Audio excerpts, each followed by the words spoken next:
네, 감사합니다. 오늘 말씀드린 대로 장익근 목사님께서 주신 생명 사랑합니다라는 제하에 귀한 말씀을 주시겠습니다. 네.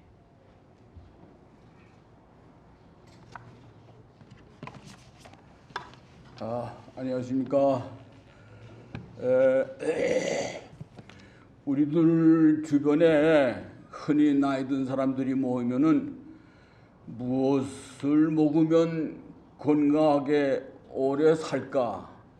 누구는 90에 살고, 누구는 50도 못 넘기고 죽었고, 주로 이런 화제가 오래 사는 얘기에 집중할 때가 많습니다. 그러나 제 생각은 그 창의성을 거부하고 어느 누구의 주의 주장에 곁들여져서 그 주장에 복종하고 세뇌되어 가지고 노예로 산다면은 100년을 산들 그게 무슨 의미가 있느냐. 저 스스로 그렇게 자성하고 있습니다. 이미 이룬 것에 집착하지 않고 내가 내 독특한 삶의 주인이 되어 자율성을 키워가며 사는 것이 바로 오래 사는 게 아닌가, 이런 생각을 해봅니다. 여러분, 숨 쉬는 숨이라는 명사가 있죠. 이 숨은 숨쉬다라는 원형에서 나온 파생어예요. 숨 쉬다 보니까 숨이 된 거예요. 예를 들어서 집을 짓는다. 집을 짓는다라는 동사의 원형에서 집이라는 파생어가 나오는 것입니다. 늙는다. 늙는다라는 동사 원형에서 늙음이라는 명사 파생어가 된 거예요. 여러분, 우리가 언제부터 늙습니까? 그 시기를 우리가 알 수 있어요? 언제부터 늙어요? 몇 살 때부터 늙어요? 어느 시점을 말할 수가 없어요. 모든 생명은 늙어가는 과정의 존재입니다. 늙음, 늙은이, 노인, 따로 설치하는 존재가 아니에요. 명사, 늙음의 원형, 동사 원형, 늙어간다라고 보면은 우리 이렇게 생각하면 우리 모두의 문제예요. 무슨 젊음 끝에 늙음이 있다는 것도 아니고 삶의 끝에 죽음이 있다는 그 명사형은 모두 파생어예요. 우리가 살아가는 과정, 늙어가는 과정, 죽어가는 과정이 우리 모두의 동사로 이루어지는 것입니다. 우리 여기 지금 앉아있죠? 이 앉아있는 예배의 1시간, 이 시간에 우리가 어느 누구나 같이 늙어가고 같이 살고 같이 죽어가고 있는 거예요. 동사형의 원형에 집중하길 바라요. 현대 문명은 자꾸 그 시간을 공관화시켜 가지고서 질적 차이가 없는 균질적, 동질적, 양쪽 차이로만 보는 것이 오늘의 현실이에요. 예를 들어서 넌 50살 나서, 넌 60살 나서, 너는 10살 나서 정해버리는 거예요. 양쪽 개념으로 자꾸 변해가는 거예요.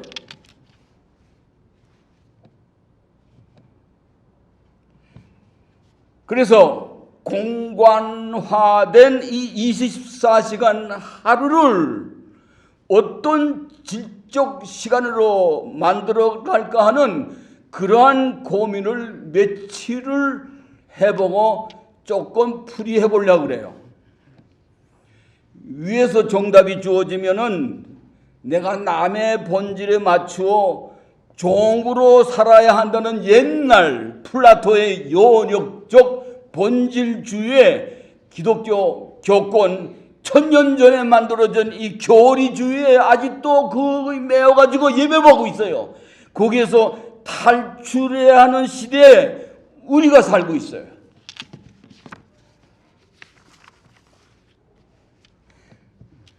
흔히들 우리가 뭐 하나님과 같이 산다, 뭐 이런 얘기, 멋진 얘기 하죠. 그 뭘 뜻하는 거예요? 하나님과 같이 산다? 하나님 뜻대로 살아간다? 그러면 하나님 뜻은 또 뭡니까? 이렇게 질문이 오가다 보면 그 말은 내용이 다 빠진 공중에 떠서 그 언어들이 추상화되고 있어요. 하나님과 같이 산다?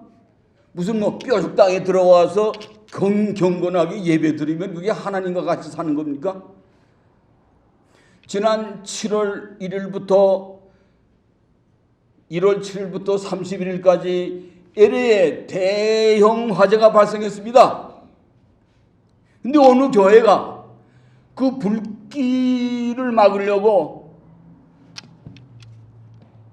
모든 교인들이 동원해서 땀을 흘렸어요. 물 뿌리고.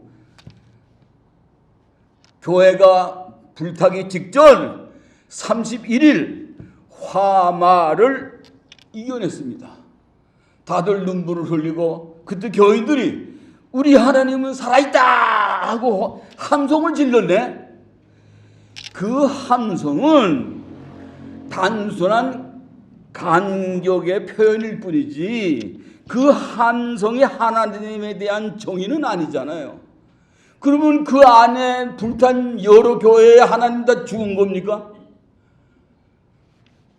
하나님이란 정의를 내릴 수가 없는 거예요.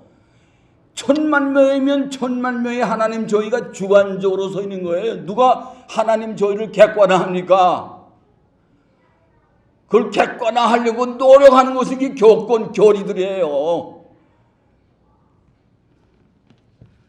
하나님과 같이 산다는 말은 지금 현재 내 생명에 집중해서 산다. 저는 이렇게 생각해요.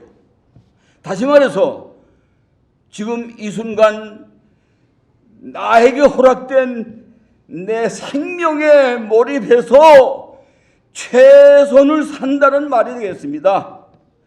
온 몸을 다해서 열정적으로 연주하는 그 음악인들, 창작 활동에 몰입하는 예술가들이 너무너무 부러울 때가 많습니다. 저는 여러분 설교 시간에 수십 번 뭐 신앙이니 믿음이니 뭐 이러한 언어들을 자꾸 사용하는데 이런 언어들, 그 연역적 관행, 막연한 습관에서 추상화되어 공중으로 떠버리니까 실제적으로 이런 언어들을 내 삶에서 살려낸 노력을 해야 돼요.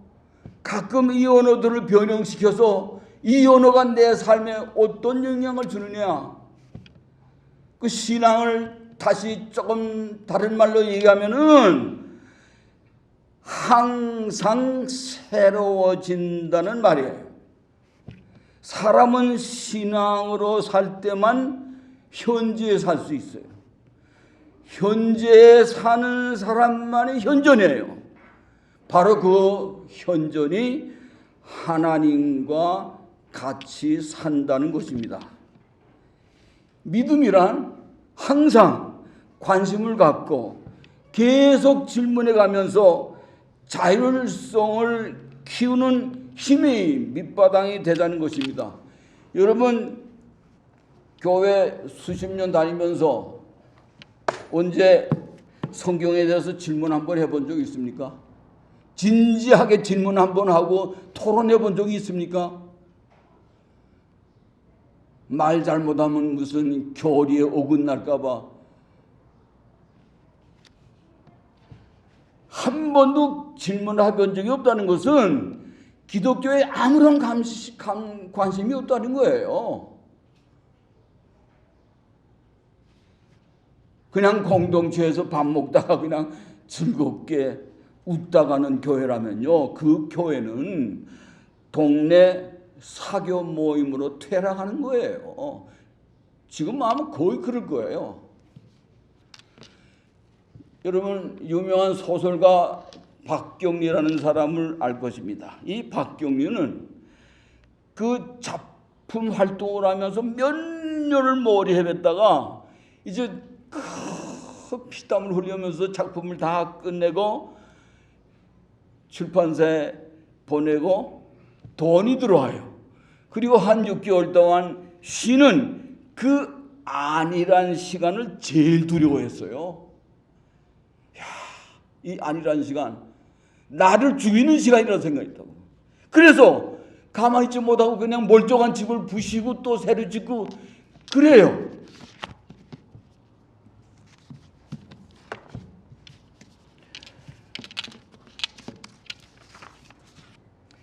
그런데 여러분, 교회에서 박경리가 가장 두려워하는 그 안일한 시간을 유지해서 열심히 기도하지 않아요?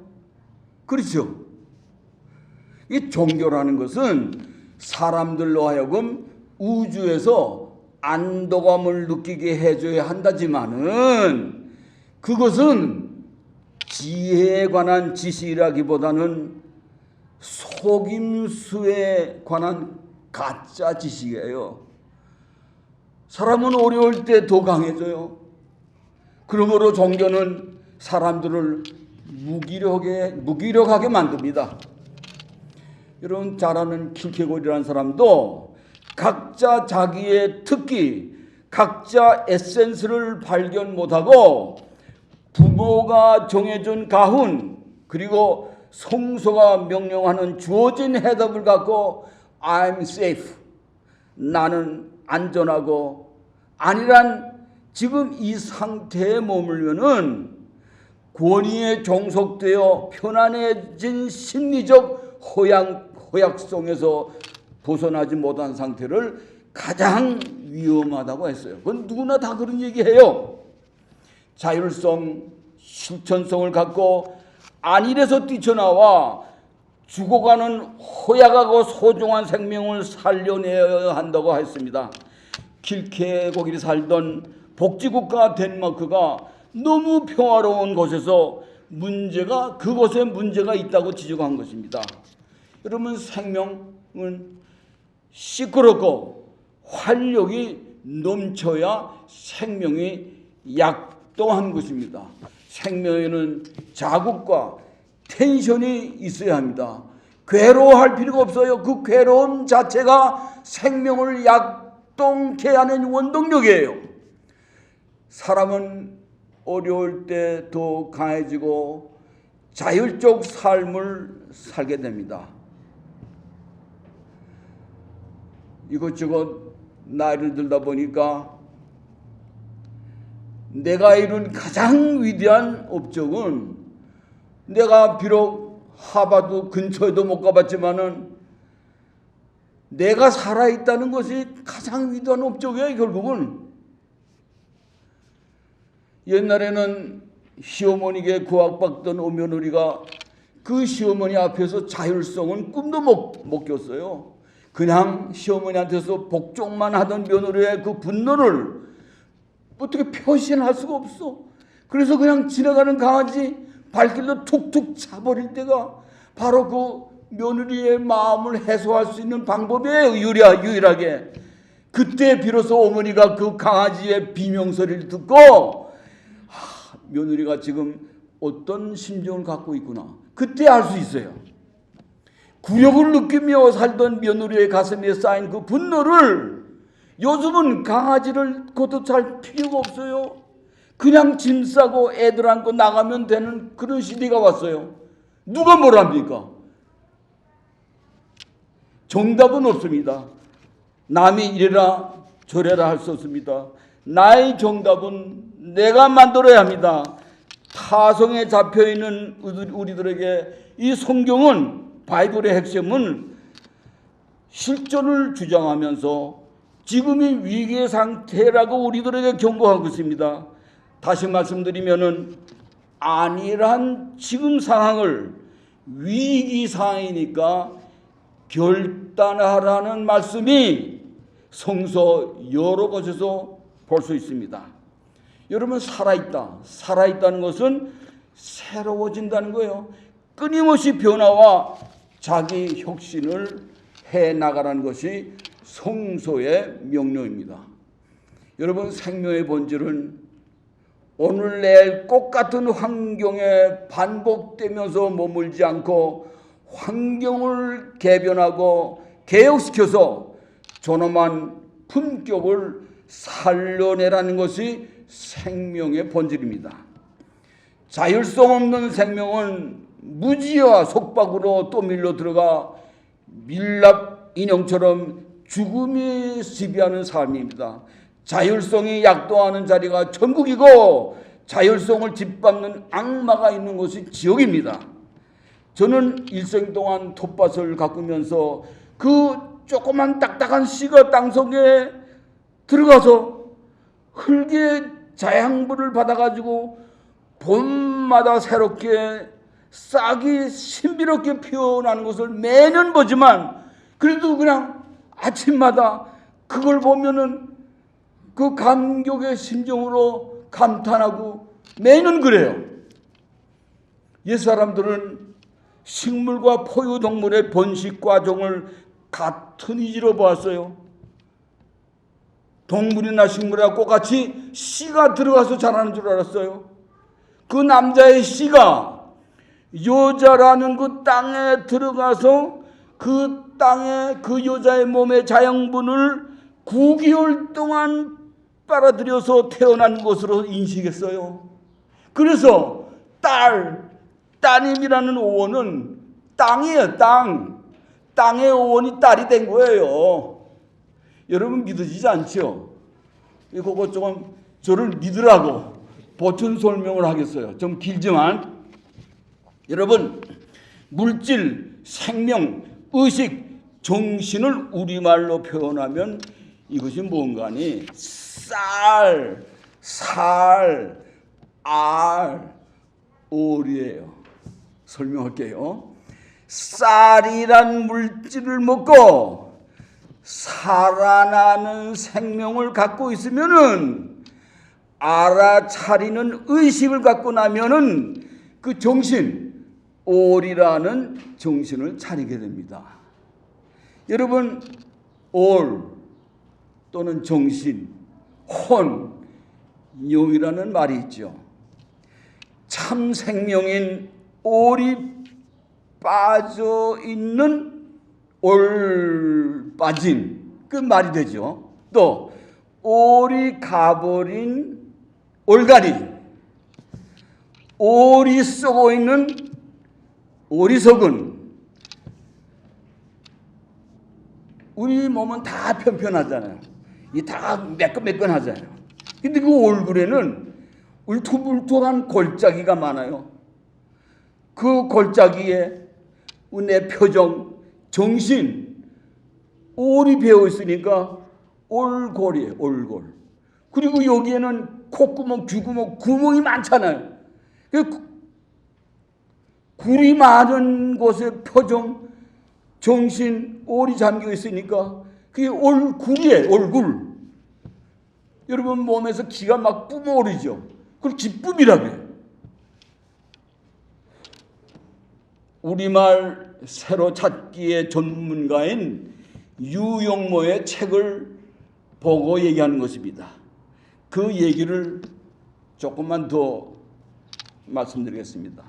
사나이는 산아이를 얘기하는 산아이. 고맙다는 것은 고만고만하는 게 고맙다예요.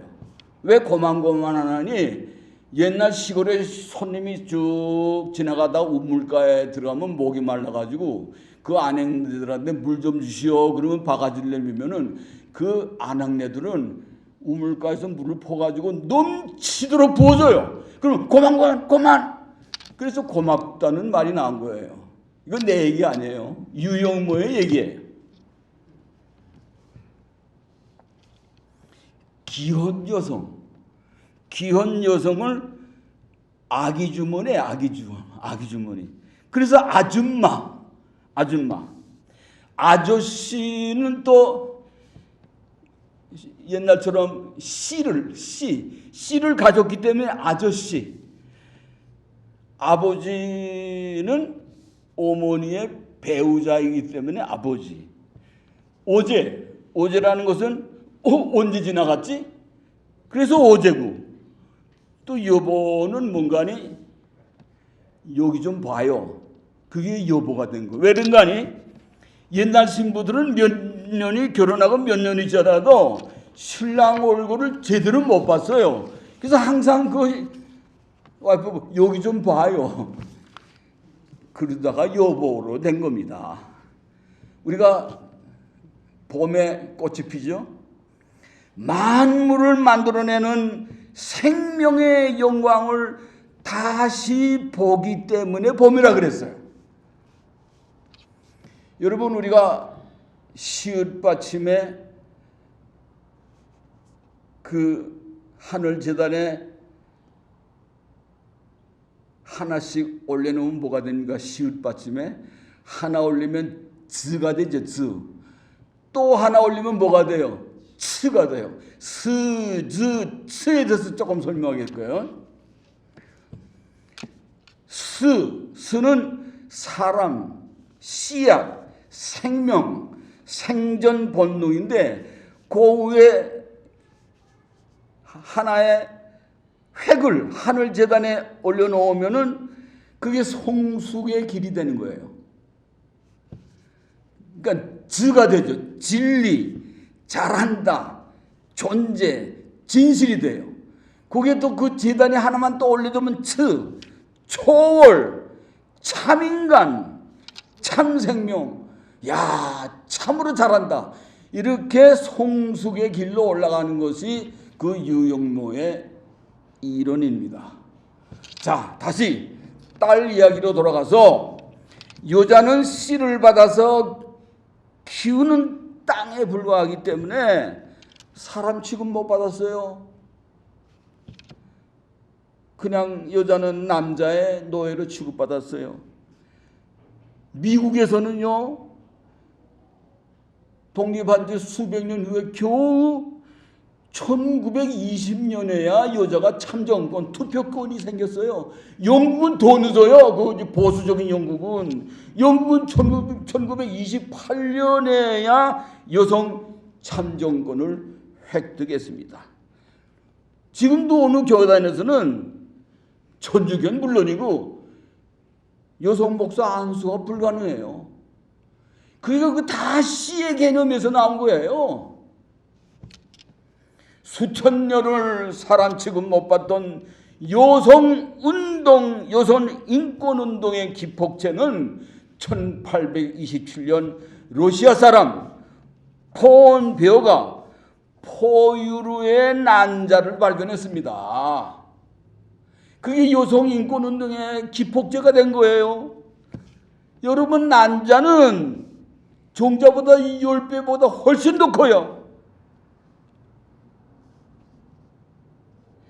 여자는 땅의 역할이 아니라 동등한 1대1의 공동의 씨앗으로 이루어짐을 비로소 1827년에 알았습니다. 제가 옛날 얘기 좀 할게요. 평양에 어렸을 때 살다가 여름과 겨울방학을 맞은 그 형님들을 따라서 평안북도 철산이라는 친가 외가에 가서 한 달을 머물 때가 있었습니다. 지금도 기억나는 것은 그 시골 큰 방에서 할아버지, 삼촌, 사촌들이 모여서 식사하던 장면입니다. 잊을 수 없어요, 그게 지금. 남자들은 그 아주 니끼리한 놋그릇에 밥을 담아서 할아버지와 같이 식사하고 할머니를 비롯한 나의 그 사촌 누이들, 그 많은 사촌 누이들은 따로 앉아서 밥을 먹어서요.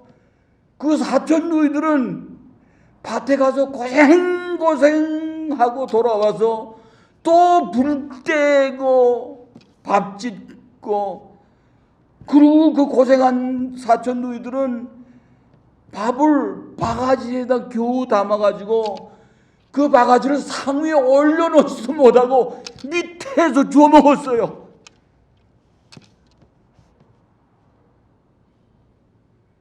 근데 그 사촌 누이들은 노예나 다름없었어요. 아주 잊혀지지가 않아요. 그러나 시대가 바뀌어가지고 지금은 모든 학교 선생은 여성이 절대 다수가 되었어요. 사법고시 합격자는 여성이 훨씬 더 많아졌습니다. 그러나 우리들 의식관념 속에는 남전여비의 의식이 뿌리가 아직도 깊습니다. 우리가 본질, 로고스, 요한복음에서 말하는 로고스의 반대가 뭔가 하니 실전, 페이소스, 파토스입니다. 헤겔이라는 그 사변 철학, 플라토의 인간 본질에서는, 연역적 본질에서는 하나님이 세상을 창조했다는 그 고정된 2000년 전의 교리, 정답이 이미 정해진 것으로 아버지는 대대로 권위를 가지고 애들을 훈육하려 합니다. 결국 애들의 생명을 오가바는 아버지가 된 거예요. 그러나 연민의 정을 나타내는 페이서스, 어머니는 정답이 없어요. 그냥 하루하루 살면서 정답을 만들어가요. 예를 들어서 하나하나의 그 애들의 상황에 따라 교육과 사랑의 방법이 달라져요. 하루하루 살면서 어머니는 생명을 살리는 하나님을 순간순간 만들어가요. 이것이 여성 어머니들의 실전적 다양성을 갖고 본질을 순간순간 만들어가는 겁니다. 여성 어머니야말로 가족 공동체의 생명을 키우는 실전적 원동력이 된 거예요. 여러분, 고린도후서 4장 10절에 우리가 항상 예수 죽인 것을 몸에 짊어지면 예수의 생명도 우리 몸에 나타나게 하려 함이라. 이러한 구절이 핵심 구절로 나와 있지만은 이런 얘기는요, 동양 서양 어디에도 흔하게 깔려 있어요. 바울만 얘기한 겁니까? 많은 사람들이 얘기하고 있어요.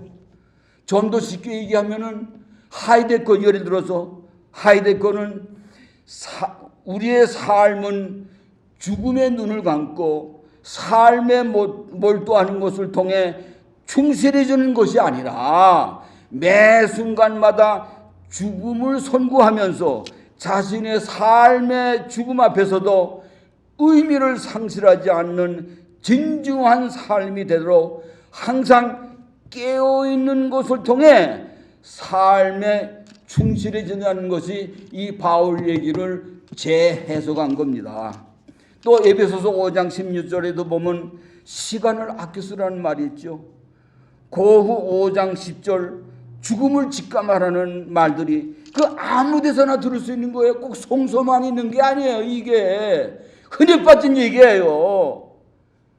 우리 모두의 생명의 소중함을 일깨워주는 말은 어디서든지 들을 수 있잖아요. 꼭 성서에서만 듣습니까? 바울이나 예수도 그거 다 그 사람들 어디서 주워 들은 얘기지 특별한 말하는 거 아니에요. 단지 이 사람들은 목숨 걸고 용기 있게 선포한다는 것이 우리와 다른 것이에요. 용기 있는 것뿐이에요. 그 예수가 어디서 창작을 했습니까? 주워 들은 거지. 나도 주워 들었어요. 지금 창작이 어디 있어요? 죽음으로 선고한다는 말은 순간순간 죽음을 앞질러 살아본다는 말이에요. 그리하여 하이데거는 하루하루 삶이 심판이라고 했어요. 오늘 내가 하루 지나고 저녁 때 내가 심판받은 일이 많구나. 그 반성하잖아요. 그 오늘 보낸 시간이 바로 미래가 되는 거예요. 또 지금 내가 겪고 있는 이 모든 불행은 언젠가 과거 내가 잘못 보낸 과거 시간의 결과입니다. 여러분, 시간은 생명입니다. 내 시간, 내 생명을 어디에 열정적으로 투입할 것인가? 저는 제일 돈 안 들고 아무 때나 어느 장소에서 가능한 독서를 제대로 실천은 못하지만은 그래도 하루 7시간 전념하여 삶의 마지막 열정을 쏟으려고 노력합니다. 얼마 안 남은 한정된 나의 시간 안에서 내 따뜻한 피가 46초의 내 몸을 한 바퀴 돌도록 뿜어주는 내 심장의 박동으로 인하여 내가 책을 보고 읽을 수 있고 내가 이산저산을 고를 수 있다는 이 기적과 같은 생명의 신비에 감격하면서 내 이 따뜻한 손을 사랑합니다. 한 1분 동안 베토벤 마지막 열정을 불태운 합창곡 마지막 1분을 들려드리겠습니다.